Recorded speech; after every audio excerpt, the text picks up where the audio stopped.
The UK standard visitor visa is one of the easiest that you can obtain. The best part of it is that it opens a lot of doors for you when you successfully obtain the visa. However, people misunderstand this visa. They assume that by the time you are able to procure this visa, all of a sudden, all doors have been opened and it gives you a lot of freedom. That is not exactly how it is. While there is some part of this belief that could be true, but at the same time, misunderstanding of the terms and conditions of the visa or how best to use it can also quickly close these doors. It is one visa that can easily hamper or endanger your re-entry into the UK or your chances of obtaining subsequent visas or changing your status in the UK. In this episode, I am about to look at this category of UK visa and I will explore all these dangers and the risks that are inherent in people's misunderstanding of how to successfully use this visa. The whole objective of this episode is to expose these risks and dangers so that you can understand or better have understanding of how best to use this visa.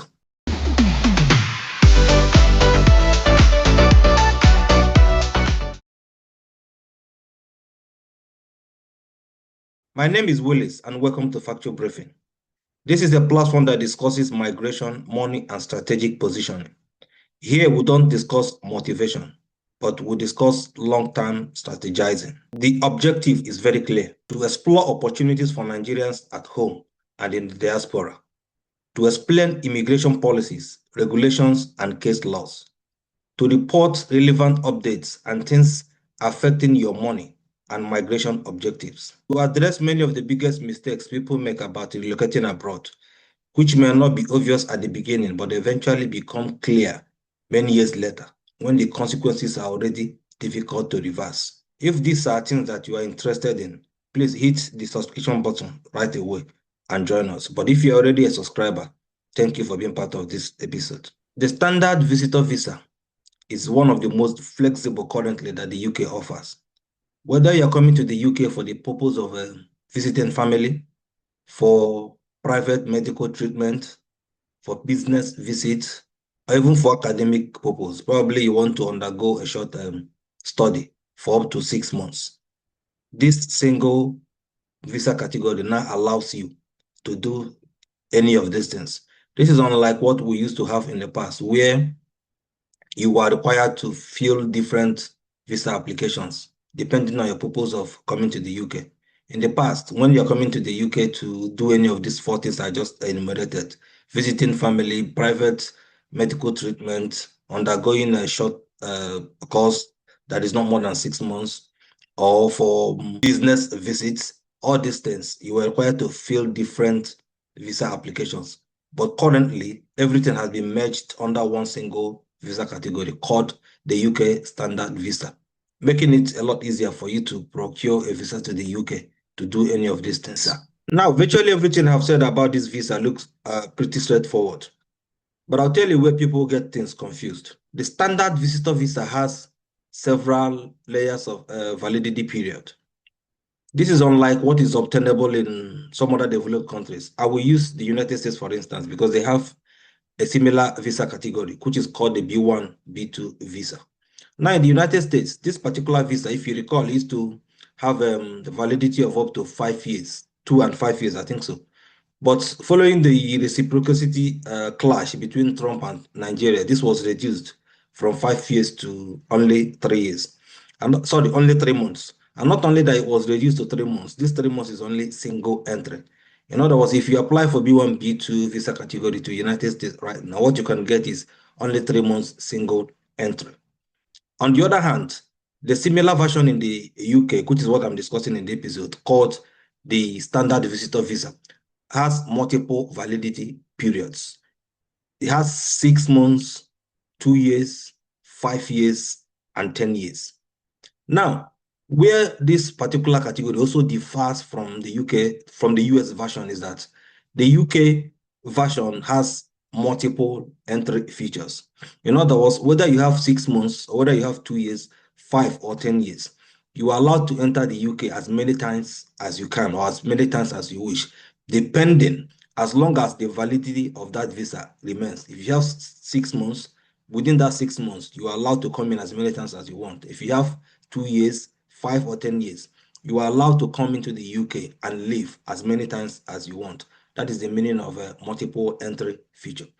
Now, this looks attractive. This looks very wonderful. This looks so beautiful. However, this is where the real confusion comes. This is where most migrants misunderstand the use and the purpose and the true intendment of this visa.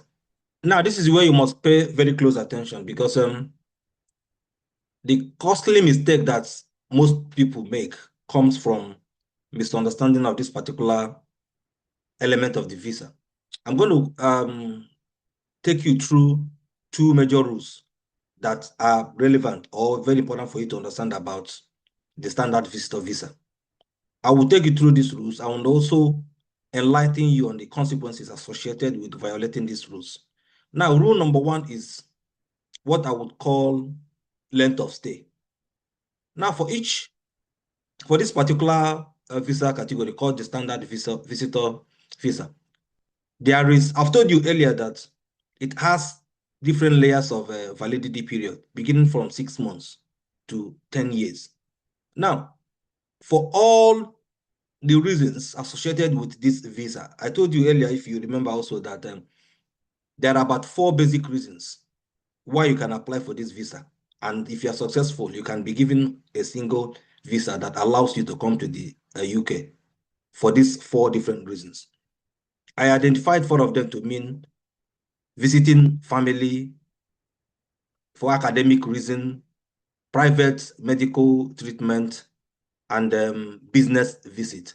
Now, for these 4 different reasons, except 2, each of them, for each of them, you're only allowed to stay in the UK for a period of 6 months, not more than that.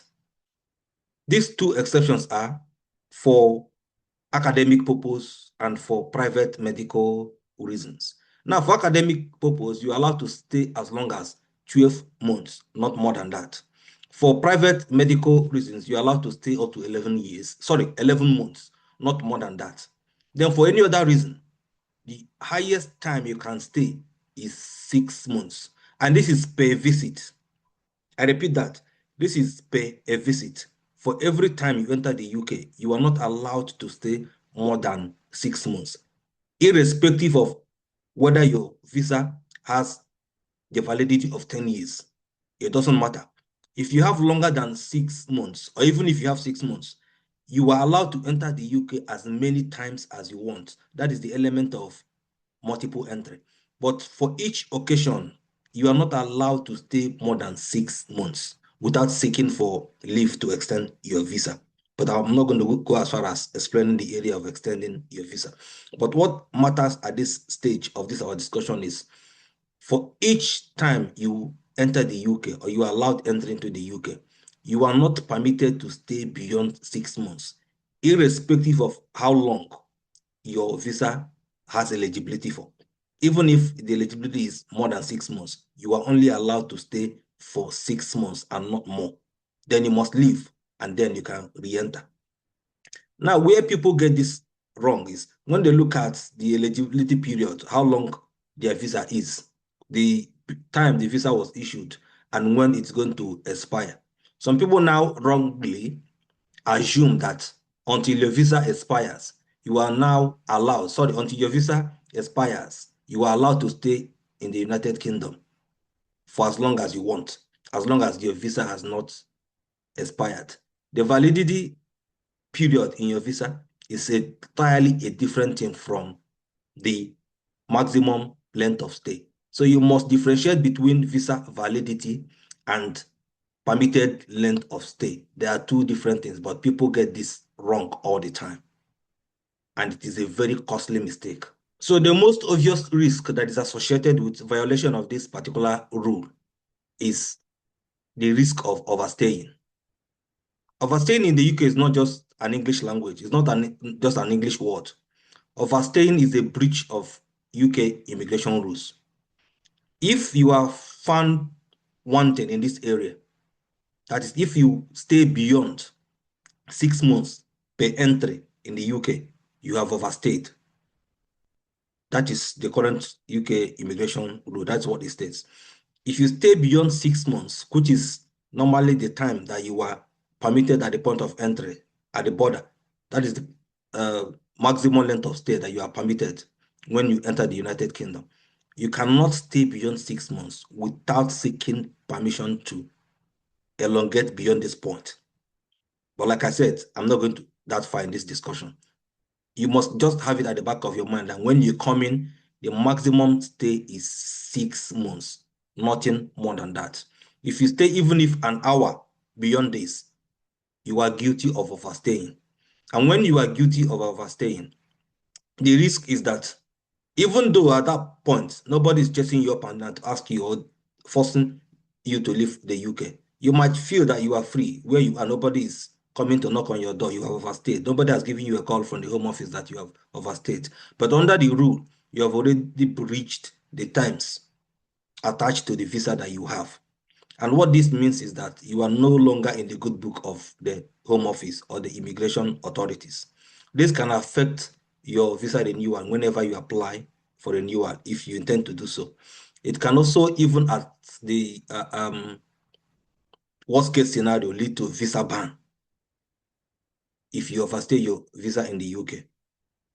So I've identified one rule, which is the rule that is associated with the length of stay. And violation of this rule, the most obvious risk that is associated with it is what you call overstaying your visa in the UK. And it's a very major violation, which you must never compromise for any reason. Now, rule number 2 is frequency of visit. This is one that most people will still find even more difficult to understand, because technically speaking, you have not violated the immigration rules. This is whereby people come into the UK, stay for a time not beyond 6 months. So going by the letters of the law, you have not breached the immigration rules. You didn't stay more than 6 months. But what some people do is they come in, stay less than 6 months, they go out, and then they come back quickly, stay again, and then come back again and repeat the process. Now, by this pattern, the immigration authorities, they are watching your movement. They know when you come and they know when you leave.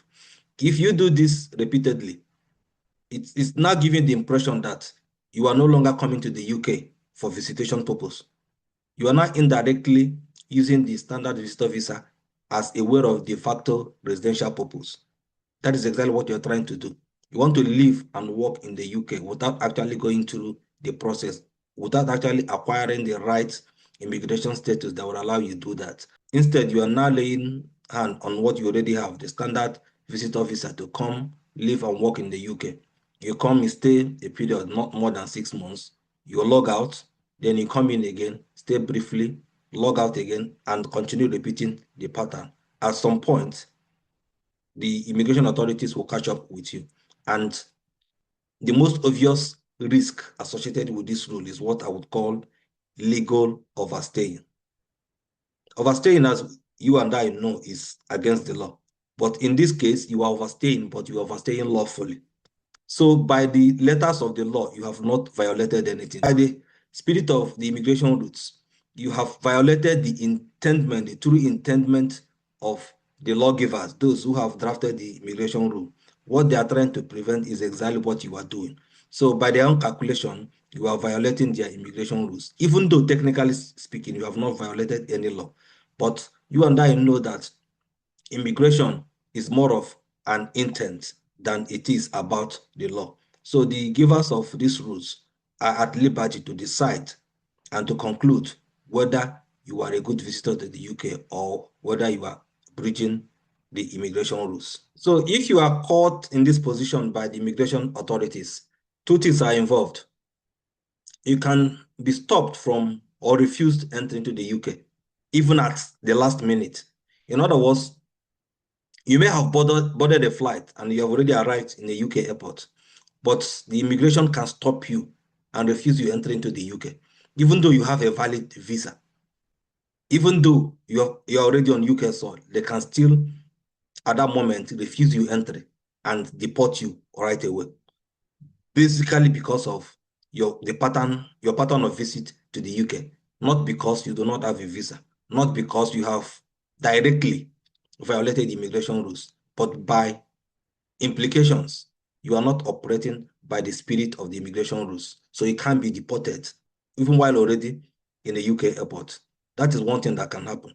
Then the second thing that can happen in this situation like this is that when you try to renew your visa after expiration of what you already have, you will be denied the right of renewal. There's actually no right of renewal anyway. It is a privilege to get a visa.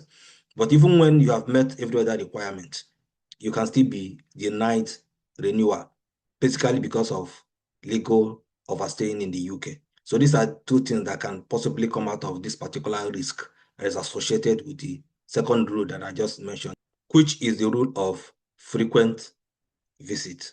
And one more thing I want you to understand is that these rules and the risk associated with them, they are not just peculiar to the United Kingdom. No, it is a general thing. It's also applicable in the United States. I know for a fact that these two rules I've mentioned and the risks associated with them have already affected a lot of immigrants. I know for a fact that a few individuals have been stopped at the airport and refused entry in both countries, United States and United Kingdom, even though they both had valid visa.